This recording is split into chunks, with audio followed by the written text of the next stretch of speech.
The gleaming spires of New Geneva Station stretched toward the void like crystalline fingers reaching for distant stars. Within its corridors, beings from across the known galaxy conducted business, signed treaties, and debated the future of civilization. The station served as the diplomatic heart of the Galactic Coalition, where species that had once warred now worked together in an uneasy peace. Zektar adjusted his recording equipment for the third time, his four eyes scanning the pristine white hallway that led to the Memorial of the Fallen. The Vorthak journalist had built his reputation on exposing what he called primitive customs among the newer coalition members. His most recent series had focused on the strange rituals of various species, always with a tone that suggested these practices were outdated relics that had no place in modern galactic society. Today's target was particularly promising. The humans, those bipedal newcomers who had joined the coalition barely 50 cycles ago, maintained something called an honor guard at their memorial. Zektar had done his research. The guard stood motionless for hours at a time, following ancient military traditions that seemed absurdly rigid to his pragmatic Vorthak sensibilities. Perfect content, he muttered to his assistant, a nervous Kalari named Pip who carried his backup equipment. These humans think they can impress the galaxy with their silly ceremonies. Today we show everyone how ridiculous they really are. The Memorial of the Fallen occupied a small section near the station's cultural quarter. Unlike the grand monuments of older species, the human memorial was surprisingly simple. A black wall bore the names of those who had died in humanity's various conflicts, from their ancient world wars to their recent battles during the integration crisis. Before the wall stood a raised platform where a single figure maintained his vigil. Sergeant Marcus Chen of the Earth Defense Corps stood at perfect attention, his dress uniform immaculate despite having been in position for nearly 2 hours. His white gloves gripped a ceremonial rifle, his eyes fixed straight ahead as visitors moved quietly through the memorial space. Some left flowers, others simply stood in respectful silence.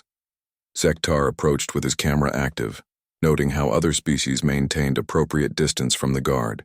The Vorthak journalist had studied human customs enough to know this was considered sacred ground, but that only made his plan more appealing. His viewers loved seeing pompous traditions deflated. "Look at this display," Zektar announced loudly, making sure his voice carried clearly to his recording device. A perfectly capable soldier wasting time playing statue when he could be doing useful work. This is what passes for honor among humans. Several visitors turned toward the source of the disturbance, including an elderly Centauri diplomat who frowned at the breach of etiquette. Sergeant Chen remained motionless, though Zektar noticed the guard's jaw tighten almost imperceptibly. Encouraged by the reaction, the journalist moved closer. "Tell me, statue man, how many hours do you stand here pretending to be furniture? Don't your leaders have better uses for trained soldiers than this meaningless pageantry?" Still no response from the guard, which frustrated Zektar. His audience expected confrontation, drama, the kind of content that would rack up millions of views across the galactic networks. He needed to push harder. "Perhaps you don't understand," the Vorthak continued, now standing directly in front of the memorial platform. "I'm asking you a question. In civilized society, we respond when spoken to. Or are humans too primitive to grasp basic courtesy?" The insult hung in the air like poison gas. Other visitors began moving away from the developing scene, sensing trouble brewing. Security cameras swiveled to focus on the memorial, alerted by the rising tension. Sergeant Chen's breathing remained steady, controlled. His military training had prepared him for many things, but diplomatic incidents in sacred spaces presented unique challenges. The Tomb Guard protocols were clear: maintain dignity, honor the fallen, protect the memorial's sanctity. Personal provocation was irrelevant. Zektar pressed his advantage, stepping onto the memorial platform itself. Amazing how these humans convince themselves that standing still somehow honors the dead. In Vorthak culture, we honor our fallen by actually accomplishing things, not by playing dress-up soldier. That crossed a line, not just with the guard, but with several human diplomats who had been observing from a respectful distance. Ambassador Sarah Martinez felt her hands clench involuntarily, while Colonel James Harrison of Fleet Intelligence reached for his comm device to alert security. The journalist noticed the gathering crowd and smiled. Perfect. Larger audience meant better ratings. He reached into his equipment bag and pulled out a small noisemaker, the kind used at Vorthak sporting events. Let's see if we can wake up the statue, he announced, preparing to trigger the device. That's when Sergeant Chen finally moved. The motion was so swift and precise that several observers initially missed it. The guard's rifle shifted from its ceremonial position to a ready stance while simultaneously stepping forward to intercept Zektar's approach toward the memorial wall. The movement created a perfect barrier between the journalist and the sacred names carved in stone. "Sir?" Chen spoke for the first time, his voice carrying the authority of someone accustomed to command, despite his relatively junior rank. "This is a memorial to the honored dead. You will show appropriate respect or remove yourself from these premises." Zektar blinked in surprise. This wasn't going according to plan. The guard was supposed to remain motionless and endure abuse, not suddenly transform into an imposing military presence. The human had somehow managed to change the entire dynamic without technically abandoning his post. "I have every right to be here," the journalist stammered, suddenly aware that the crowd's sympathy was shifting. "This is a public space, and I'm documenting cultural practices for educational purposes." "You have the right to observe respectfully," Chen replied, his position unchanged. "You do not have the right to disturb a memorial service or interfere with ceremonial duties. Choose your next actions carefully." The steel in the guard's voice carried implications that made Zektar's skin crawl. This wasn't just some ceremonial puppet after all. The tension in the memorial space became thick enough to cut with a blade. Zektar found himself staring into eyes that held depths he hadn't expected from what he'd assumed was a simple ceremonial guard. Sergeant Chen maintained his position between the journalist and the memorial wall, his presence somehow making the modest space feel charged with potential energy. "This is ridiculous," Zektar declared, though his voice lacked its earlier confidence. "You can't intimidate a member of the galactic press. I'm documenting the wasteful military practices that drain coalition resources." Other visitors had stopped pretending to ignore the confrontation. A group of Altarian trade delegates whispered among themselves, while a Terran family with young children moved protectively toward the exit.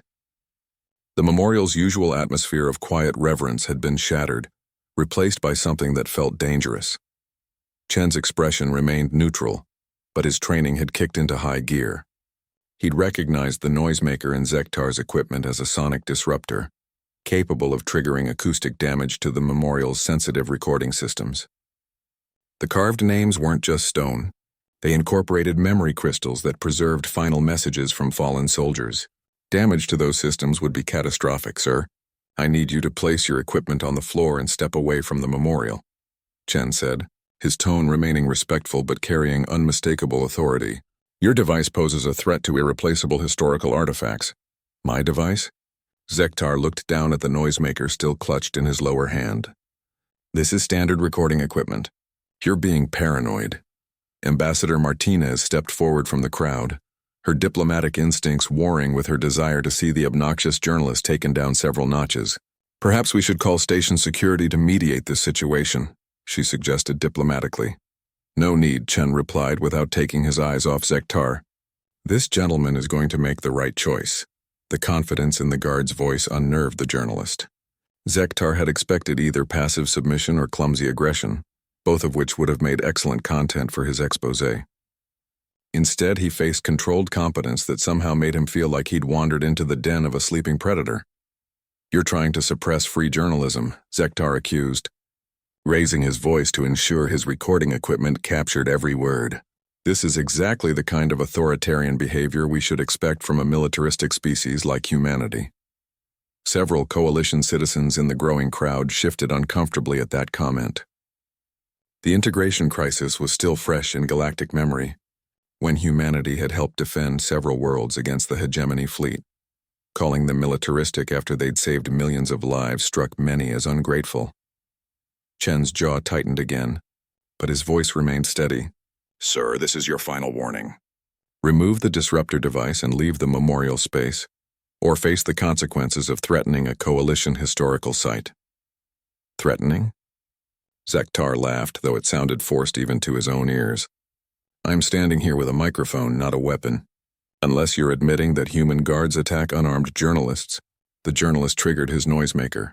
The sound that erupted was like a nail dragged across metal, designed to be as irritating and disruptive as possible.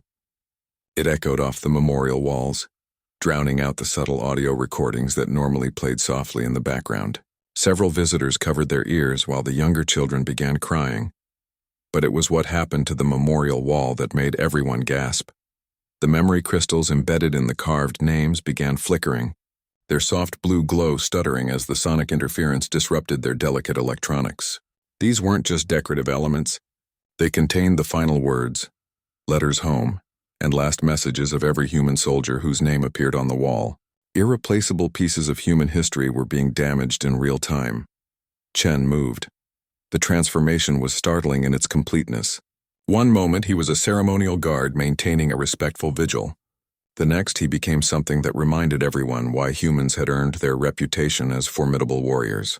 The rifle spun in his hands with practiced precision, its butt connecting with Zektar's wrist in a move so swift and controlled that the journalist dropped his device before he even registered the pain.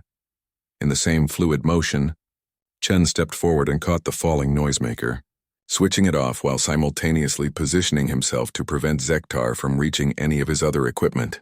The entire sequence took less than 3 seconds and left the journalist staring at the guard in shock.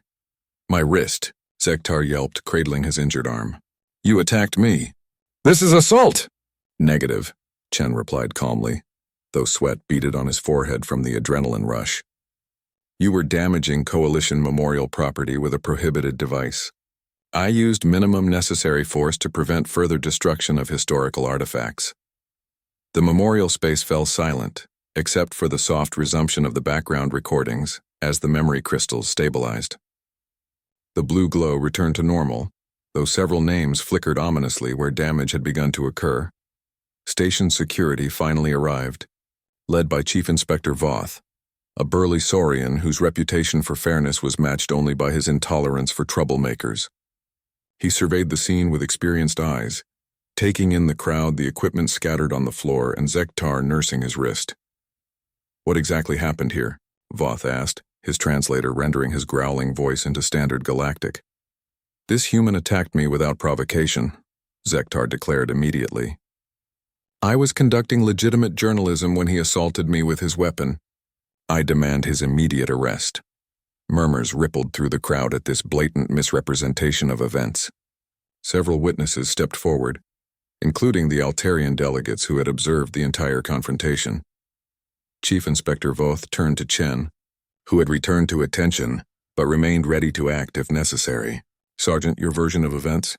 "Sir, the individual activated a sonic disruptor in close proximity to the memorial's memory crystals, causing visible damage to irreplaceable historical records. I neutralized the threat using appropriate force and confiscated the device to prevent further damage." Voth's eyes narrowed as he examined the noisemaker, now clearly visible as a sonic disruptor, rather than standard recording equipment. His experience with similar devices made the journalist's true intentions obvious. "Interesting," the inspector rumbled. "Because sonic disruptors are specifically prohibited in memorial spaces under Coalition heritage protection protocols. Using one here constitutes a Class 3 cultural violation." Chief Inspector Voth's revelation about the sonic disruptor sent ripples of understanding through the gathered crowd. What had initially appeared to be an overzealous guard attacking a journalist now revealed itself as something far more serious. The Altarian delegates exchanged meaningful glances, while Ambassador Martinez felt her diplomatic training kick in as she recognized the potential ramifications. "That's impossible," Zektar protested, his voice rising to a pitch that made several species wince.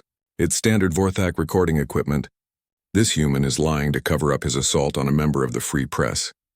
Inspector Voth handed the device to his technical specialist, a sharp-eyed Carillion whose multiple arms allowed her to operate several scanning instruments simultaneously.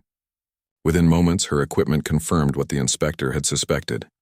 "Confirmed sonic disruptor, model VX7, she announced in her crystalline voice. "Frequency range specifically calibrated to interfere with memory crystal matrices. This isn't recording equipment. It's a specialized sabotage tool." The crowd's mood shifted palpably. Zektar had gone from being a journalist conducting an interview to a potential vandal caught in the act of destroying irreplaceable historical artifacts. The distinction mattered enormously in Coalition law, where heritage sites received the highest levels of protection. "Sabotage tool?" Ambassador Martinez stepped closer, her diplomatic instincts fully engaged. "Inspector, could you clarify the legal implications of bringing such a device into a memorial space?" "Class 3 cultural violation at minimum," Voth replied grimly. "If there's evidence of premeditation or deliberate intent to damage heritage materials, it escalates to Class 2. Maximum penalty could include banishment from coalition space." Zektar's four eyes widened in genuine fear. His journalistic career depended on access to coalition facilities and sources. Being banned would essentially end his livelihood and destroy his reputation across multiple systems. "This is a setup," he declared desperately. "They're framing me because they don't want their primitive military customs exposed. Check my other equipment. You'll see it's all legitimate recording gear." Sergeant Chen, who had been listening to this exchange while maintaining his protective position, spoke up quietly. "Inspector, you might want to examine his backup equipment as well. Standard protocol would suggest multiple devices for a planned operation." The suggestion was professional and measured, but it carried implications that made Zektar visibly sweat. His assistant Pip, who had been trying to blend into the background, suddenly found herself the center of attention as Inspector Voth's team moved to examine her equipment bag. "No, wait," Pip stammered in her high-pitched Kalari voice. "I just carry what he tells me to carry. I don't know what any of it does." The technical specialist's examination revealed a sophisticated array of devices, including signal jammers, electromagnetic pulse generators, and what appeared to be a data extraction tool, designed to interface with memory crystal systems. This wasn't equipment for recording interviews. It was a toolkit for systematic sabotage. "Fascinating collection," Inspector Voth observed with the satisfied tone of someone whose suspicions had been confirmed. "Mr. Zektar, would you care to explain why you're carrying equipment specifically designed to damage or steal from memorial systems?" The journalist's carefully constructed facade finally cracked. His skin took on a mottled appearance that those familiar with Vorthak physiology recognized as extreme stress. "I was investigating the efficiency of coalition memorial systems," he said weakly, "testing security protocols to ensure adequate protection of cultural artifacts. Without authorization," Ambassador Martinez noted pointedly, "and while deliberately misrepresenting your intentions to the Guard and to your own audience." The crowd murmured agreement. Several coalition citizens had personal connections to memorials on their homeworlds, and the idea of someone systematically targeting these sacred spaces for destruction struck them as particularly vile. Chen remained at attention throughout this revelation, but observers could see the controlled anger in his posture. The memorial behind him represented not just abstract history but personal loss. Many of the names on that wall had been comrades, mentors, friends. The thought that someone had come here intending to destroy their final messages added a deeply personal dimension to his professional duty. "Sergeant Chen," Inspector Voth said formally, "I need your assessment of the potential damage to the memorial systems." Chen turned to examine the wall carefully, his trained eye noting details that others might miss. "Sir, the memory crystals for approximately 30 names show stress fractures from the sonic assault. The messages are still intact, but another few seconds of exposure could have caused permanent data loss. 30 names, 30 final messages from the dead that had nearly been erased forever.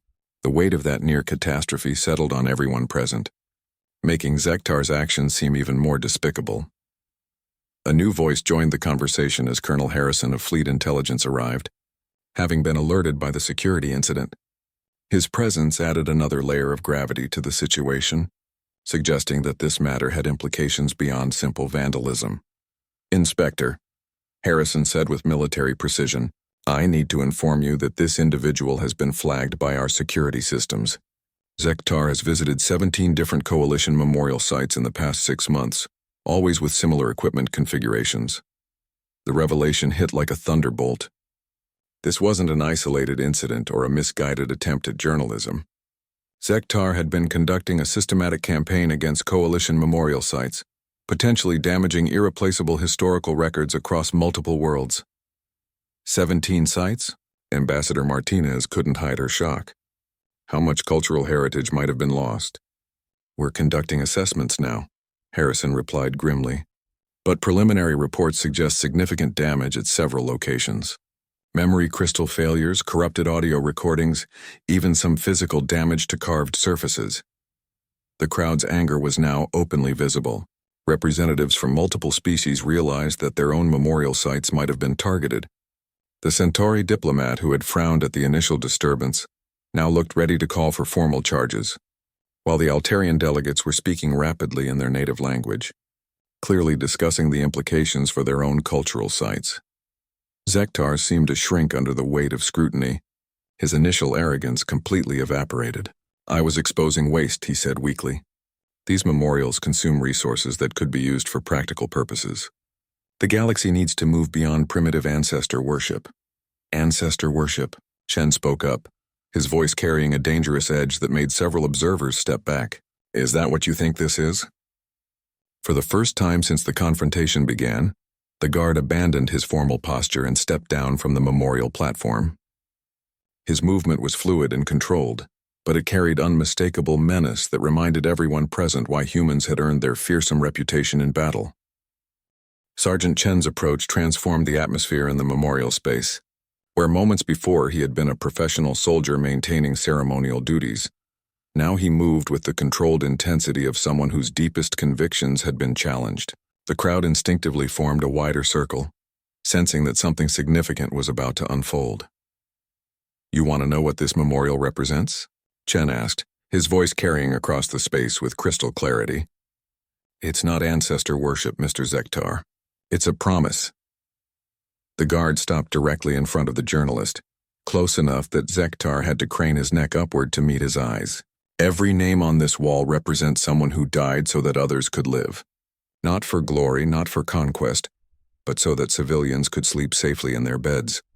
He gestured toward the memorial wall, where the soft blue glow of the memory crystals created an almost ethereal atmosphere.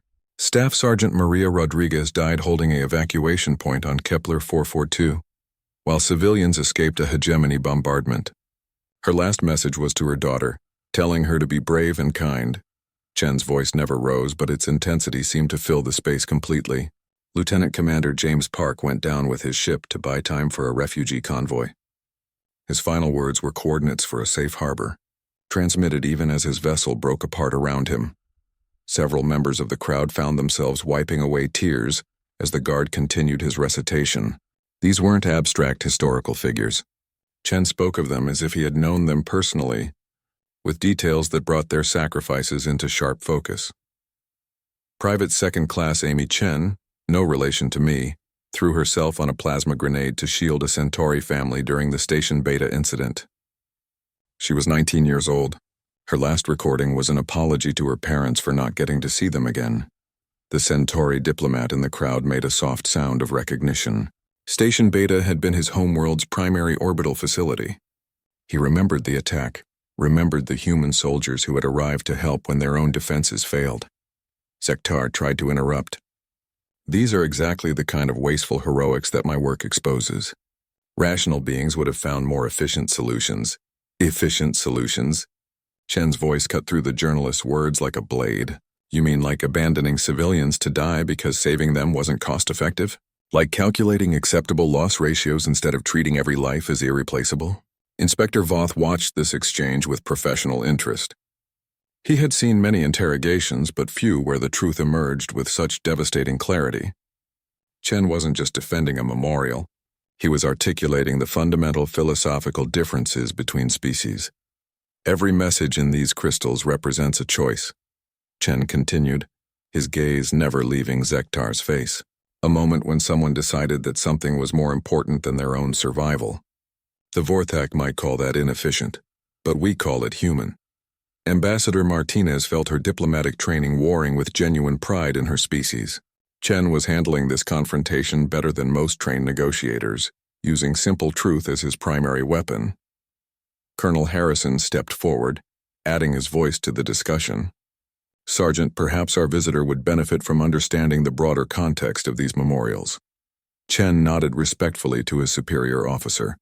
"Sir, these memorial sites serve as more than historical records. They're active communication networks connecting families, units, and entire worlds.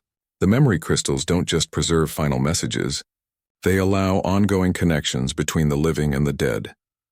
This revelation seemed to surprise several members of the crowd, including some humans who hadn't fully understood the memorial's function. The technology was relatively new, developed specifically to help humanity cope with the psychological challenges of interstellar warfare. My grandmother visits the memorial on Luna Station every week, Chen explained, his voice softening slightly. She talks to my grandfather's crystal about family news, asks his advice on difficult decisions. The AI matrix he recorded before his final mission can respond based on his personality patterns and memories. The implications of Zektar's sabotage campaign suddenly became much clearer. He hadn't just been damaging historical records. He had been severing connections between the living and the dead, destroying relationships that spanned life and death itself.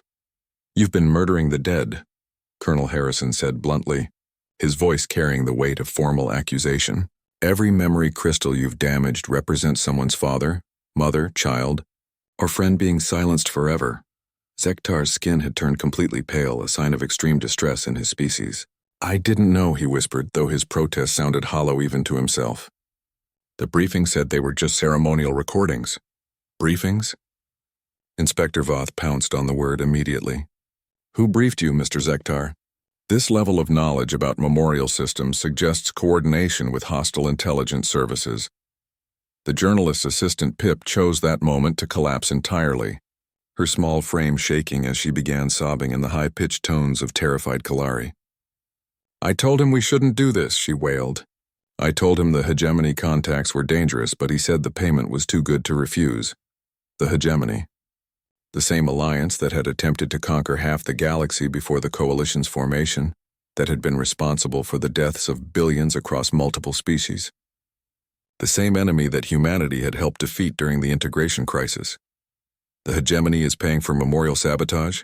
Ambassador Martinez asked, her diplomatic composure finally cracking. "They're trying to demoralize Coalition species by destroying connections to their honored dead?" Colonel Harrison's expression had turned deadly serious. "It's a psychological warfare campaign. Undermine cultural cohesion by attacking the foundations of collective memory and shared sacrifice."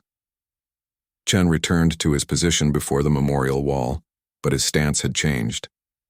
No longer the ceremonial guard maintaining tradition, he now stood as an active protector facing a genuine threat to everything the memorial represented. "You weren't just attacking carved stone and electronic records," he said to Zektar, his voice carrying quiet fury. "You were trying to kill hope itself. Every memorial you damaged represented proof that sacrifice has meaning, that individuals can make a difference even against overwhelming odds." The crowd murmured agreement, beginning to understand the true scope of what they had witnessed. This hadn't been simple vandalism or misguided journalism. It had been an attack on the very concept of heroism itself. Inspector Voth activated his communication device. "Station Command. This is Inspector Voth requesting immediate support for a Class 1 security incident. We have confirmed hegemony sabotage operations targeting Coalition cultural sites.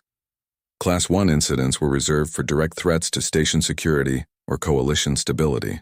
The escalation was dramatic but appropriate, given the revelation of organized enemy activity." Within minutes of Inspector Voth's call, New Geneva Station transformed into a hive of coordinated activity. Security teams moved through corridors with purpose, while diplomatic channels buzzed with urgent communications to Coalition member worlds. The memorial space itself became the center of a rapidly expanding investigation that would have implications across the galaxy. Admiral Sarah Chen arrived with a detail of fleet intelligence specialists, her presence indicating just how seriously the Coalition was taking this discovery. Despite sharing a surname with the Memorial Guard, they were unrelated, a coincidence that several observers noted with interest.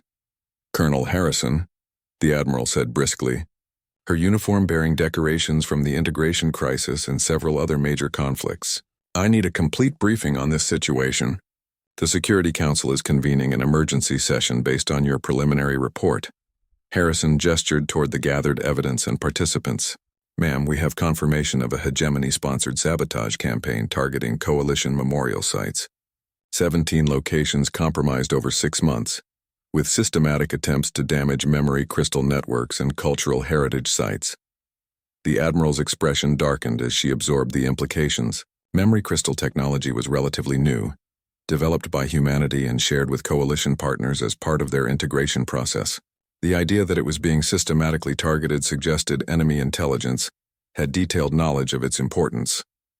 Zektar, still flanked by security officers, attempted one last protest. "This is being blown out of proportion. I was conducting legitimate research into resource allocation efficiency. If the hegemony provided funding, it was purely coincidental." Coincidental? Admiral Chen turned her attention to the journalist for the first time, her voice carrying the authority of someone accustomed to command. "You carried sophisticated sabotage equipment to 17 different memorial sites by coincidence." She activated a holographic display that showed the locations Zektar had visited, connected by lines that revealed a clear pattern. These sites weren't chosen randomly. They represent critical nodes in our memorial network, locations that serve multiple worlds and species. The display highlighted something that hadn't been immediately obvious. Zektar's targets included memorials for the Altarians, Centauri, Kalari, and several other coalition species. This wasn't just an attack on human customs. It was a systematic assault on the shared values that held the coalition together. "The memorial on Proxima Station alone serves 47 worlds," Colonel Harrison added, pointing to one of the highlighted locations. "Its memory crystal network contains over 2 million individual records, spanning 3 centuries of interspecies cooperation." Ambassador Martinez studied the pattern with growing alarm. If he had succeeded in damaging that facility, it would have severed connections for families across an entire sector. The psychological impact would have been devastating. Sergeant Chen, who had been observing this discussion while maintaining his protective stance, spoke up quietly. "Ma'am, permission to address the pattern of attacks?" Admiral Chen nodded. "Proceed, Sergeant." "The targeting suggests detailed knowledge of our memorial protocols and technology. This isn't something the hegemony could have developed independently. They had inside information about vulnerability windows, security rotations, even the specific frequencies needed to disrupt memory crystals." His observation sent a chill through the assembled officers. If Chen was correct, it meant the sabotage campaign had been planned with the assistance of someone within the coalition itself. Inspector Voth's technical specialist approached with new findings. "Admiral, analysis of the sabotage equipment reveals some interesting details. The devices are hegemony manufacture, but they've been modified with coalition technology, specifically Vorthak signal processing improvements." All eyes turned to Zektar, whose species' reputation for advanced communications technology suddenly took on sinister implications. The journalist's pale complexion became almost translucent as the evidence mounted against him. "The Vorthak Communications Collective has been negotiating trade agreements with hegemony territories," Ambassador Martinez said slowly, pieces of a larger puzzle beginning to fall into place. "We assumed it was standard commercial activity." "Not commercial," Admiral Chen realized. "Intelligence sharing. They've been providing technical assistance to help the hegemony target our cultural infrastructure." The revelation transformed understanding of the galactic political situation. What had appeared to be isolated criminal activity was actually part of a larger destabilization campaign, designed to weaken coalition unity by attacking the shared values and connections that bound different species together. Pip. The Kalari assistant had been listening to this discussion with growing horror. "He told me we were helping to modernize galactic society," she whispered. "He said the old memorial customs were holding back progress and preventing efficient resource utilization." "Classic hegemony propaganda," Colonel Harrison noted grimly. "They've always attacked cultural practices as primitive or inefficient, trying to replace them with their own authoritarian efficiency models." Chen stepped forward again, his understanding of the situation crystallizing. "Sir, this explains something that's been bothering me. We've had reports from guards at other memorial sites about increased harassment, journalists asking provocative questions, attempts to disrupt ceremonies. It wasn't random. It was coordinated preparation for the sabotage campaign." Admiral Chen activated her communication systems, broadcasting on secure coalition frequencies. "All station commanders implement Protocol 7 immediately. Full security sweeps of memorial facilities and enhanced protection for memory crystal networks." Protocol 7 was reserved for active warfare conditions. Its activation would put every coalition facility on high alert and significantly disrupt normal operations. The cost would be enormous, but the alternative, allowing the hegemony to continue destroying cultural heritage, was unacceptable. Zektar, the admiral addressed the journalist directly. You have committed acts of war against the coalition. Not vandalism, not journalism. Acts of war specifically designed to damage civilian morale and cultural cohesion. The journalist's remaining composure finally collapsed completely. I didn't know it was that serious, he pleaded. They told me I was just documenting wasteful practices. The payment was good, but I thought it was legitimate research funding. Legitimate research funding doesn't require sonic disruptors and electromagnetic pulse weapons, Inspector Voth observed dryly. You knew exactly what you were doing. The crowd that had gathered to witness what initially appeared to be a simple confrontation now found themselves present at a moment of galactic significance. Word was spreading through the station's communication networks, with representatives from multiple species sharing the news with their homeworlds. Chen returned to his position before the memorial wall, but his role had fundamentally changed. No longer simply a ceremonial guard, he had become the symbol of resistance against an enemy campaign designed to destroy everything the memorial represented. Sergeant, Admiral Chen said formally, you and your fellow guards across the coalition have been serving as the first line of defense against psychological warfare, whether you knew it or not. Your dedication to protecting these sites may have saved us from a catastrophic loss of cultural heritage. The recognition carried weight beyond simple military commendation. It acknowledged that the guard duty dismissed by Zektar as wasteful pageantry was actually vital national security work, protecting the foundations of coalition civilization itself. The memorial space had become the epicenter of a galactic intelligence operation. Admiral Chen coordinated with multiple coalition worlds while security teams processed evidence and interviewed witnesses. The simple confrontation between a guard and journalist had exploded into a crisis that threatened the stability of interspecies relations. Admiral, Colonel Harrison reported, consulting his tactical display, we're receiving confirmations from 12 other memorial sites. All show evidence of attempted or successful sabotage using similar methods. The scope of this operation is staggering. The implications rippled outward like waves from a dropped stone. Each compromised memorial represented thousands of families whose connections to lost loved ones had been damaged or destroyed. The psychological warfare campaign was more extensive and more successful than anyone had initially realized. Zektar sat in custody, his journalistic equipment confiscated, and his earlier arrogance completely evaporated. The reality of his situation was finally penetrating his consciousness. He faced charges of sabotage, espionage, cultural vandalism, and conspiracy with enemy forces. Under coalition law, any one of these charges could result in life imprisonment or exile. I want to cooperate, he said suddenly, his voice cracking with desperation. I can provide information about the network, the contacts, the funding methods. I know names and locations.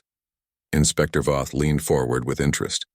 You're willing to testify against your hegemony contacts? Yes, anything. I didn't understand what I was really doing. They made it sound like academic research, like I was helping to advance galactic civilization by exposing inefficient practices. Admiral Chen studied the broken journalist with professional detachment. Colonel, arrange for full debrief protocols. We need every detail about his contacts, methods, and targets. This information could prevent further attacks. The Centauri diplomat approached Chen with obvious emotion. Admiral, I need to thank your guard personally. Station Beta was my homeworld's primary facility. If these memory crystals had been destroyed, he paused, collecting himself. My son died defending that station. His message is stored in your memorial network. Chen gestured toward Sergeant Chen, who had maintained his protective position throughout the crisis. The guard stepped forward and saluted respectfully. Sir, Sergeant Chen said to the diplomat, your son's sacrifice saved thousands of lives. His message will be protected as long as I draw breath. The simple statement carried such conviction that several observers felt their eyes water. This wasn't ceremonial rhetoric. It was a sacred oath from someone who clearly understood the weight of his responsibilities. Pip, the Kalari assistant, had been providing information to intelligence specialists about the sabotage network's operational methods. Her cooperation was proving invaluable in understanding how the hegemony had coordinated such an extensive campaign. They had detailed maps of memorial locations, she revealed through her tears. Not just public information, but security schedules, maintenance windows, even the personal habits of individual guards. Someone was providing real-time intelligence updates. This revelation sparked immediate concern about coalition security protocols. If the hegemony had access to detailed information about memorial operations, they might have similar intelligence about other sensitive facilities. Admiral, Inspector Voth announced, "We've identified the source of the intelligence leaks. Vortac Communications Collective has been providing detailed facility scans to hegemony intelligence services under the guise of commercial network optimization contracts. The scandal was expanding beyond individual criminal activity into potential diplomatic incidents between coalition members. The Vortac government would face serious questions about their oversight of private communications, companies and their relationship with hegemony, territories. Ambassador Martinez activated her diplomatic channels, preparing damage control measures. I'm recommending immediate suspension of all Vortac communications contracts pending security review, she announced. We can't risk further intelligence compromises. The crowd of observers had grown as word spread through the station. Representatives from multiple species gathered to witness what was becoming a defining moment in coalition history. The attack on memorial sites struck at fundamental questions about shared values and collective identity. A group of human veterans arrived, having heard about the incident through military channels. Their presence added weight to the proceedings, representing the living embodiment of the sacrifices commemorated in the memorial. Several wore prosthetics or other visible reminders of their service. "Sergeant," one of the veterans said, approaching Chen with obvious respect, "we heard what happened here. We wanted you to know that every guard across the coalition has our support. You've done us proud today." Chen's composure finally showed signs of strain as he acknowledged the praise from fellow veterans. "Sir, I was just doing my duty. The memorial speaks for itself." "No," the veteran replied firmly. "You spoke for the memorial when it couldn't defend itself. You turned a moment of dishonor into a lesson about what we really stand for." Admiral Chen watched this exchange with growing understanding. The incident had revealed something important about human integration into the coalition. Humanity's emphasis on individual sacrifice for collective benefit wasn't just military doctrine. It was a fundamental cultural value that strengthened the entire alliance. "Ladies and gentlemen," the Admiral addressed the assembled crowd, "what we've witnessed today demonstrates why our memorial networks are so important. They don't just preserve history, they preserve the values that make civilization possible." She gestured toward the memorial wall, where the memory crystals continued their soft blue glow. Every name on these walls represents someone who chose duty over self-interest, service over safety, sacrifice over survival. These aren't just human values, they're coalition values. The crowd murmured agreement, beginning to understand how the memorial served purposes beyond simple remembrance. It was a teaching tool, a source of inspiration, and a reminder of what connected different species despite their varied origins and customs. Inspector Voth approached with the final pieces of evidence processing. "Admiral, we've confirmed 17 compromised sites, but our security sweeps have identified 23 additional locations that show signs of reconnaissance activity. The campaign was preparing for a second wave of attacks. The scope continued to expand. What had begun as one journalist's harassment of a single guard had uncovered a massive intelligence operation designed to undermine coalition unity by attacking cultural foundations. The second wave targets would have included the Central Memorial on Earth and the Unity Monument on Centauri Prime," Voth continued grimly. "If those facilities had been compromised, the psychological impact would have affected billions of coalition citizens. Sergeant Chen's intervention had potentially saved more than just the immediate memorial site. His refusal to be intimidated and his professional response to the threat had exposed an enemy operation before it could achieve its strategic objectives." 6 months after the incident at New Geneva Station, the memorial space had been transformed. What was once a quiet corner visited by occasional mourners had become a pilgrimage site for beings from across the coalition. The confrontation between Sergeant Chen and the Vortac journalist had become legendary, symbolizing the moment when the galaxy truly understood what humanity brought to the interstellar community. The memorial wall itself bore new additions. The memory crystal network had been expanded and reinforced, incorporating advanced security systems developed through joint coalition research. More importantly, it now included names from other species: Centauri who died defending human colonies, Altarians who sacrificed themselves for Kalari refugees, humans who gave their lives protecting Vorthak civilians despite their species' betrayal. Admiral Chen stood before the memorial during a formal ceremony, commemorating the first anniversary of Protocol 7's implementation. Representatives from 47 coalition worlds had gathered to honor not just the dead, but the living guardians who protected their memory. The Chen incident, as historians had begun calling it, had fundamentally changed how the coalition approached cultural security. Memorial sites across the galaxy now received the same protection as military installations, with specially trained guards and advanced monitoring systems. Sergeant Chen himself had been promoted to Memorial Guard Commander, responsible for training and coordinating security at cultural heritage sites throughout coalition space. His new rank reflected the recognition that memorial protection was a vital military specialization, not ceremonial duty. The Hegemony's campaign failed because they misunderstood what they were attacking, Chen addressed the assembled crowd, his voice carrying across the memorial space with practiced authority. They thought they were destroying historical records. What they actually attacked was the foundation of hope itself. The investigation that began with Zektar's arrest had unraveled an extensive network of Hegemony agents and collaborators. The Vorthak Communications Collective had been dissolved, its leadership facing charges of treason and conspiracy. Several member worlds had expelled Hegemony sympathizers and strengthened their internal security protocols. Zektar himself had provided extensive cooperation with coalition intelligence services, helping to identify and disrupt dozens of enemy operations. His testimony had been instrumental in protecting other cultural sites and exposing Hegemony infiltration networks. In exchange for his cooperation, his sentence had been reduced to permanent exile from coalition space and mandatory service in refugee assistance programs. The journalist's assistant Pip had been cleared of criminal charges and offered sanctuary on a Kalari protection world. Her testimony about Hegemony manipulation tactics had helped identify other potential victims of similar recruitment operations. She now worked with coalition intelligence to develop counter-propaganda initiatives. But perhaps the most significant change was in public understanding of what memorial sites represented.